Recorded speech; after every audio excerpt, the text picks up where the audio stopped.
Salam aleykum şeyx. Və aleykum salam. Hacılardan biri deyir ki, Azərbaycanda iki ənənəvi məzhəb olub. Sünnilik və şiəlik. Sələfilik ölkəmizə yaddır. Bəs sizcə sələfilik ölkəmizə nə qədər qədimdir? Bilirsiniz, sələfilik hələ 7-ci əsrdə Azərbaycanda olub. Sələfilik nədir? Sahabələrin yolu. Allah və Rasulunun və sahabələrin yolu. Burada İslamı sahabələr gətirib. Allahın izni ilə. Hicrətin xristian tarixinin 7-ci ilində, 7-ci əsrində, təxminən 22-23-cü illərdə hicrətin. Ömər ibn Xattabın xilafətinin sonu idi. Məcusilər onu öldürdülər. Sonra Osman gəldi. Osman radiyallahu anh xilafəti vaxtı. İslam Azərbaycanda qədimdir. Müharibəsiz qəbul etdik. Döyüşsüz.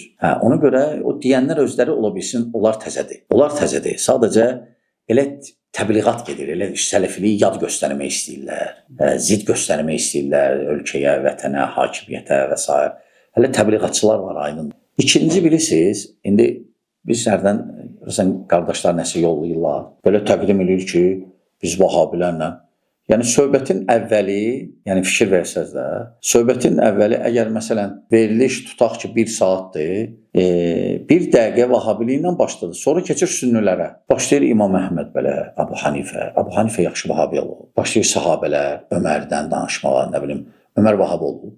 Bunlar hamısı, bu söz Vahabi sözü başlanğıcda sadəcə bəhanədir, səbəb. Bilən onlara diqqət edin. Başlayır Vahabi, sonra keçir sünnilərə. Verilişin 90% sünnilikdən danışır, sünnilərə qarşı. Sadəcə, indi elə bilir ki, cəmaat avandır. Ola bilsin, avan təbəqə ola bilər. Tuta bilməsinlər onun sözün, artistliyin. Aydın qardaşlar. Sadəcə müəyyən tərəflər var, məlumdur hər şey.